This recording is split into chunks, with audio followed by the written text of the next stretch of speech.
MMA Mafia back. Robert, myself, Waylon. As always, we're here at This is Stockton, not LA, letting us use their studio. And we're always brought to you by Fired Pizza. Check them out on Instagram. We've been gone for a while. We're back. A lot of stuff happened. Started off with the Junior Dos Santos and Derek Lewis fight. What'd you think? It was one of those fights where I was a little surprised, but at the same time not, because you knew that Dos Santos is probably the more, I don't want to say well-rounded, but more tactical and technical boxer, whereas Lewis is more of like a brawler, barn burner kind of guy. And I think Dos Santos came in with the perfect game plan. He was attacking the body, landed a beautiful spinning back kick, and that kind of wrote the fight right there. Yeah, good knockout. He's right back on track. Propels him right back to the top of the division. The heavyweight division's always wide open, and since he's been champion, he's fought in title fights, and he's never fought Cormier. He could easily get a title shot pretty soon. After that, you had the following weekend another fight on ESPN Plus in London. 3 really good fights on the main card. Dominic Reyes, who I think I had talked about on a previous podcast, just because he's the light heavyweight division kind of needs some young blood. He was one of the guys. Him and Johnny Walker, I thought they could fight one day, and they probably will now. He's got a real tall frame, long torso, good striking, young guy. He's athletic, but I felt like Ozdemir got robbed. I felt like Ozdemir had that fight. 29-28 at the most, maybe 30-27. I didn't see Reyes winning that fight. And he even called out John Jones after the fight, which is kind of cringeworthy. It was just like, dude, you're not ready. I don't think you even beat Ozdemir. You're not ready for John Jones. That was but you know, they're all trying to make a name for themselves. So he's definitely not getting John Jones. I'd like to see him fight Ozdemir again, or just kind of keep working his way up, because I think he's got to. If you can't beat Ozdemir, you're not going to be ready for a top 5 fight. So I was going to ask you, actually, kind of just answered my question, but what do you think is next for Volkan Ozdemir after this loss? Because he hasn't had too much of a great run. Yeah. He's had his ups and downs. Do you think they do the rematch, or do you think... No, I don't think they will, because it wasn't that exciting of a fight. And I don't know what you guys think. Let me know if you think I'm wrong, but most people probably thought Ozdemir won that fight. And I think they just kind of pretend like that fight never happened. I think no one's stock rises or drops. I think if Ozdemir gets another no-time knockout in his next fight, I think he's right back up there. And Reyes, he's still undefeated technically, so another win, and he just kind of keeps steadily rising in the ranks. But I think the UFC's kind of probably pretend like that fight didn't happen. Do you think they are protecting his record as well? No, because I think Ozdemir is a huge step up for him. So I don't. I think they were throwing him right to the lions, and we'll see where they go from here. I don't think anyone's really excited coming off that fight for either of those guys. They both need a fight, another fight, to kind of showcase some exciting. Especially if they're going to go up against John Jones, they have to have a performance that sends a message. Yeah, and it's up for anyone to grab right now, because Jones doesn't sound too eager to fight at heavyweight, so it sounds like he wants to kind of do the Demetrius Johnson route and just kind of clean out his division. So, that's good news for these guys like Johnny Walker, like Reyes, like Ozdemir. So just to get an exciting win, not a close split decision win like Reyes had. But it's, none of their stock rises or falls with either of those guys. The next fight was another weird one. It was Gunnar Nelson and Leon Edwards. I thought Leon Edwards should have had a unanimous decision. Gunnar just, I don't know if it was just a lot of hype behind him, because he's like the only fighter in Iceland that has a big name, but he doesn't impress me anymore. His big coming out party was supposed to be, was it Rick Story or not? I don't remember who it was, but he ended up getting beat by someone that he was supposed to win, and it was supposed to be his coming out party. It didn't happen for him, and he kind of loses every time he's set up to like have a successful win. He loses. I just don't see it for him. I root for him. I like his style. I like the stoicness of him, but he doesn't seem to have what it takes. His training partner is Conor McGregor. Yeah. So obviously there's a lot of spotlight on him. Any fighter who trains with Conor, they get that extra Dylan push. Dennis and stuff like Artem Lobov, the GOAT. Yeah. So Leon Edwards, I think he easily should have had a unanimous decision. I don't know there was there was a reffing issue in London and some judging issues. I don't know what was going on. It was a weird card for judges and refs, but Leon Edwards got the win, which he should have. Did they adapt the new MMA rules in London? I don't know. I should know, but I didn't. I didn't see that part if they had or not. I'll check that out. And then the main event was the shocking knockout of Masvidal knocked out Till in front of his home crowd, and Till came out with "Sweet Caroline" by Neil Diamond, and the whole crowd was cheering. And Till looked okay. I mean, he was landing some shots. Masvidal was landing a lot of shots too, but Till was acting like they weren't phasing him. And finally, he just got hit him with the what is it? The three-piece and a soda. Yep, and knocked him out cold, flatlined him. And then kind of gave him a little H-bomb almost. Yeah, and Till was out for a while. Like it almost looked like, oh shit, is he gonna be okay? Because he didn't get up for a while. Yeah, he was down. And so, what do you think Darren Till does next? Take some time off, really. I mean, to get stopped 2 fights in a row and 2 really big fights.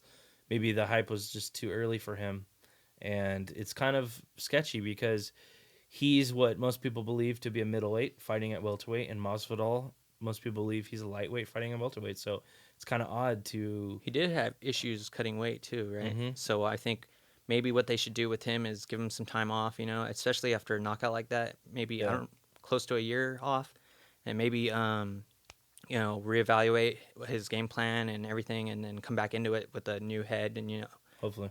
Middleweight. There's a lot of fights I'd like to see him do up there. Paulo Costa would be a good one. Maybe the thing is Masvidal could easily fight at lightweight. He's never really knocked anyone out like that before, and it's just odd that Till got knocked out so easily. That maybe he cuts too much weight and he's just draining his body, so his body's so weak that maybe it's the whole thing like T.J. Dillashaw fighting at flyweight. Maybe the weight cut, it just diminishes his body too much and he gets easily knocked out. The lack of fluid in the brain and all that type of thing that they talk about.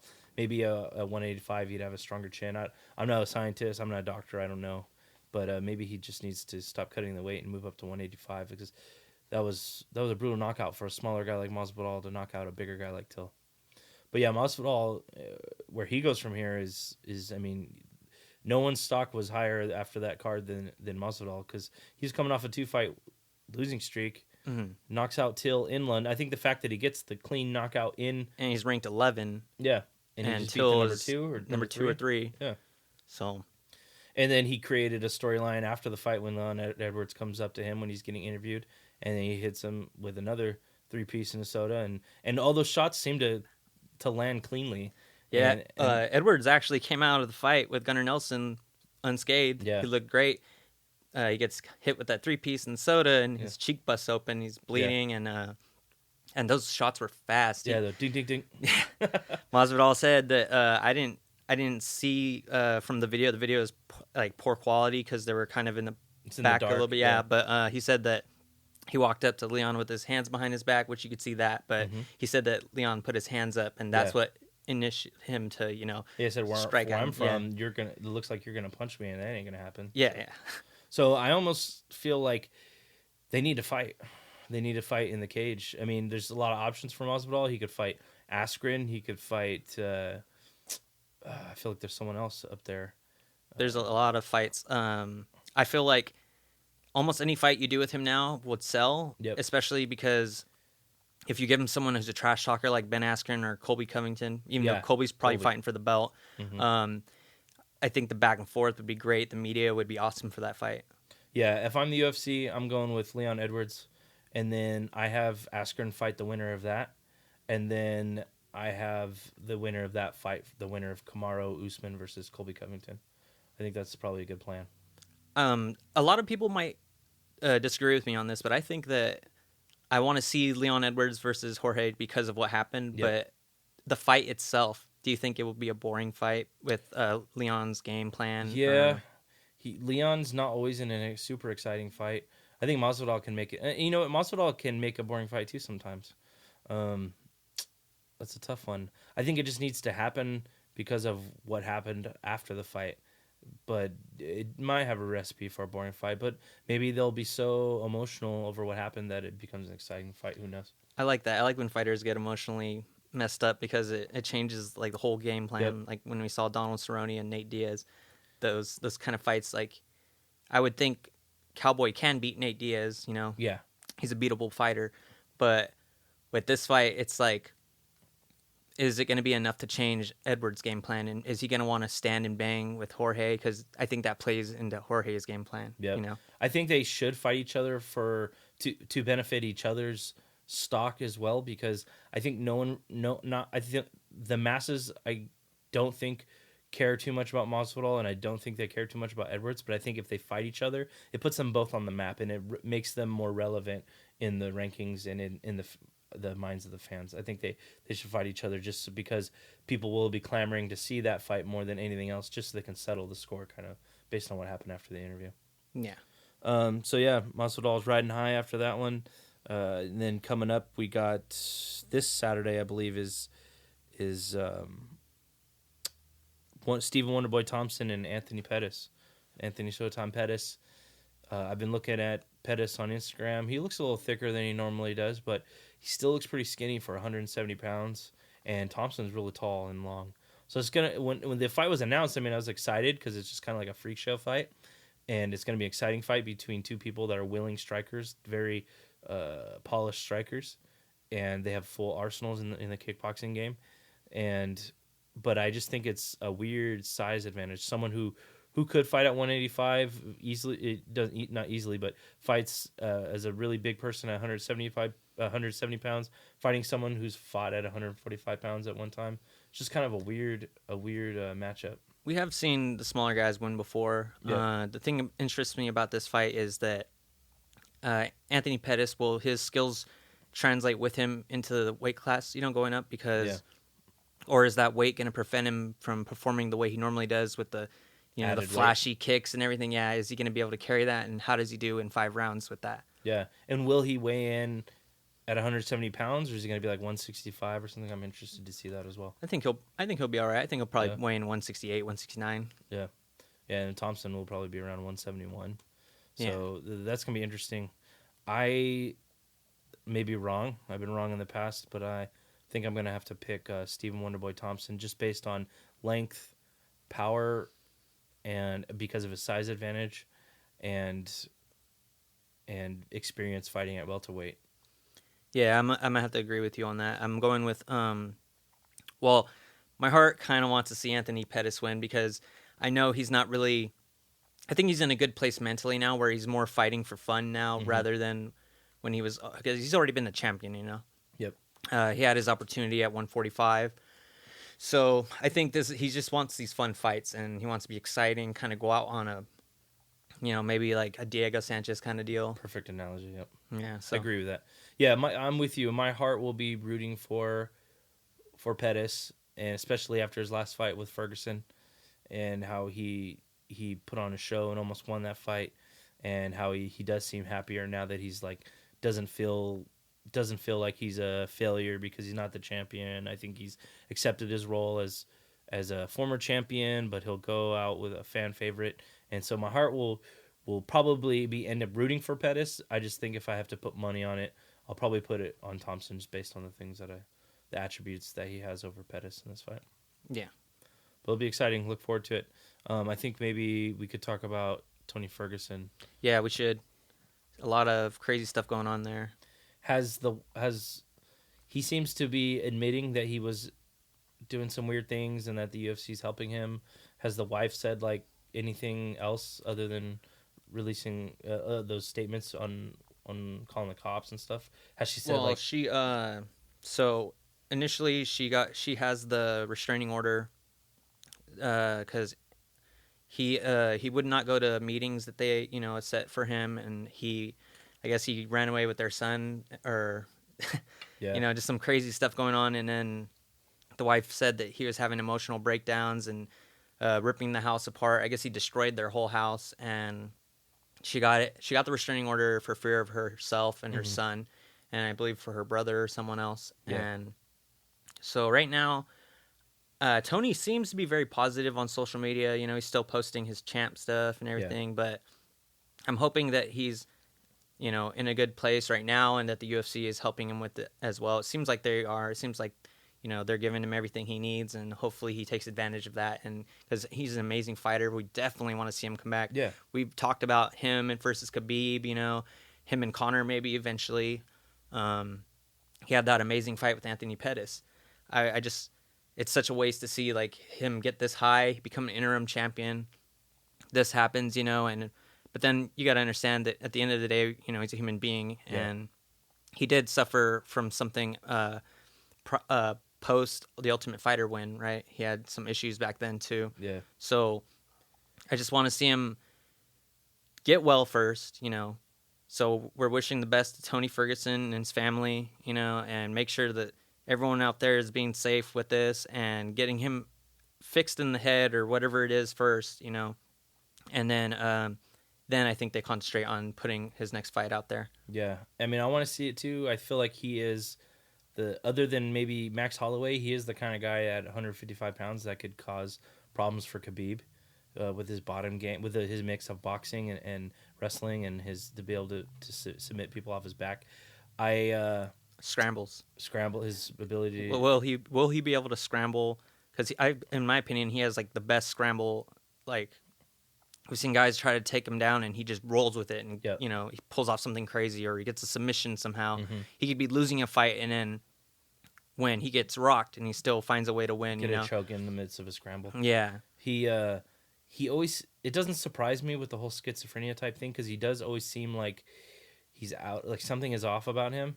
I know people make fun of him, like he's the type of guy to blah, blah, blah. Mm. But he did always, without making fun of him, to me, he always seemed a little weird. Like he wasn't all there, and he's kind of, the things he says are just kind of weird and it kind of cringeworthy. And so maybe he does have a lot of shit going on in his head. Yeah, I remember I didn't like him on The Ultimate Fighter when he was on the starting show. stuff. Didn't he get like drunk one time? Was starting shit? He was crazy. He was all over the place, and I just didn't care for the guy at all. And then I think a few years went by, and I saw one of his fights. I think I want to say it was about 4 or 5 fights ago, but I saw his stand-up had improved so much, where he was constantly switching stances. Yep. He's playing around and doing his little, you know, everything, his whole like bravado, his fight. Mm-hmm. That's what made me a fan, is watching his fighting, not his personality. Yeah, his personality turns me off, but his skills are definitely there. He is the top 3 in my opinion in that lightweight division. So hopefully he gets better. Hopefully he can get his mind right and come back and face one of the top guys when he's ready to come back. Other than that, not much else going on. I know the UFC just signed a 7-year deal with ESPN, so all their pay-per-views is going to be on ESPN Plus. So that's kind of cool. So everything will be at one spot. You still have to pay for the pay-per-views. Still got to pay. It's not. Yeah, still got to pay for the pay-per-views, but at least Dana was saying maybe they can give some discounts and stuff on there. So we'll see what happens. See if it's a good thing. I know Conor has said that he wants to fight in July of this year, so that would be interesting. So there's some cool stuff happening. Been a lot of non-pay-per-views lately. So we'll try to get another episode out there before the next big pay-per-view. But before we end the show, I think you're going to give away Blu-ray. Yes. So we recently had a contest, and we're giving away this brand new Blu-ray of the Ultimate 100 Knockouts. It's over, like, I think it's like 3 hours of footage or something, but it's awesome. I've watched it before, and we're going to give this to Bash the Beast. So inbox me on Instagram at the MMA Mafia, and we'll send this to you. Get us your address, man. Congratulations. Cool. Congrats on that. That's it for now. We will wrap this up now. Check out our previous post. If you skipped the check out Love MMA, right? Yep, Love MMA. But check out our previous post of if you missed it, the John Wayne Parr interview. Legendary kickboxer. That'll be exciting. And then if you haven't watched that yet, and then other than that, we'll before the next big pay-per-view, we'll come up with a preview of that, and then maybe we'll do a recap of the Thompson and maybe Pettis we'll fight. go live for that. Yeah. Instagram live. Let us know if you want us to do some Instagram live fight commentary like we did for the last one. All right, guys, that's it. Thank you so much, MMA Mafia. We're out.